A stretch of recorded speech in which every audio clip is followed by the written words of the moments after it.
Today on The Young and the Restless, Cain tries to salvage his company, Sally assures Audra her job isn't lost, and Phyllis reminds Victor of their deal.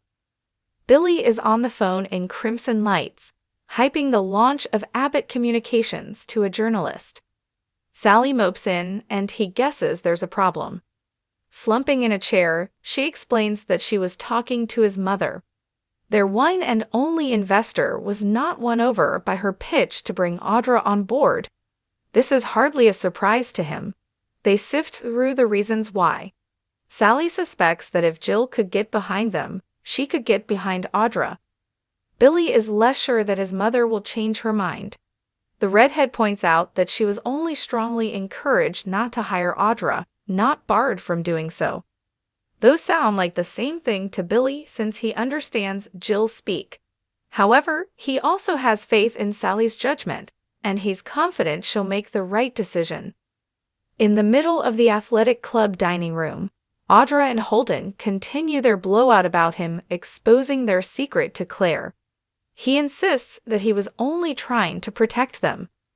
By telling Claire a very selective version of their history, he may have dissuaded her from digging into their past and discovering things neither of them wants her to know. He's sure she wouldn't have relented otherwise, especially after he took her to the shadow room. Audra can hardly wrap her head around how stupid he has been. It shouldn't surprise her because it fits into his MO of feeding dirt to women to get them excited. Now he's given Claire something to hold over her head. Just as bad, once this spreads, it could alienate Nate and Amy permanently and get her sacked from her new job.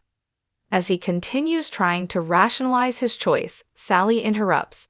Holden quickly takes off, and Audra assumes she's in trouble with her friend. That seems to be confirmed when Sally takes her to a table and explains their investor isn't eager to have Audra on board. Sally promises to fight for her anyway. Audra appreciates the vote of confidence but doubts it will amount to much. Her friend insists that once the company is up and running smoothly, she will be able to convince their investor to bring her in. This might take some time. Audra will be waiting and ready. At the Newman Ranch, Ashby gets off the phone with Amanda, furious. He assumes Victor knows why and immediately accuses him of launching an AI attack on Arabesque. At first, the mustache feigns ignorance and then starts joking about the irony of the situation.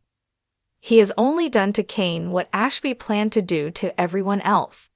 Adam can hardly contain his enthusiasm and points out how bond-headed Cain has been about all of this. Once Cain leaves in a rage to salvage his company, Adam praises his father for his brilliant strategy.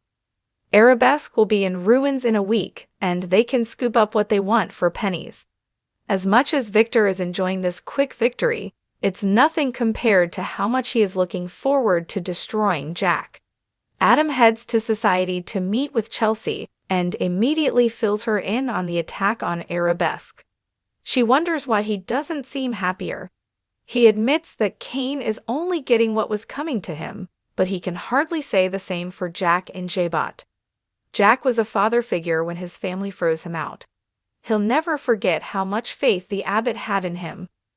For once, Adam wishes Victor would be satisfied with already having more than he could ever need.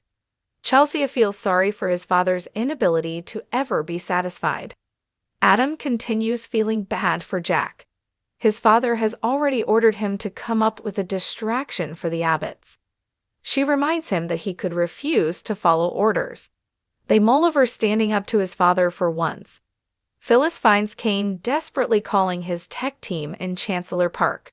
He tips her off on the attack. His tech team is looking for the kill switch, but no luck so far. Getting philosophical, he wonders if this is just karma. Maybe the universe is punishing him for his hubris. As Cain asks her again to confirm she didn't betray him, Billy shows up to goad them. Having better things to do, Cain trudges off, leaving them to bicker about betrayal as Billy brags that he's already put protections in place for his company. Phyllis hurries over to the Newman Ranch to see Victor. She informs him that they are already setting up protections at Jabot.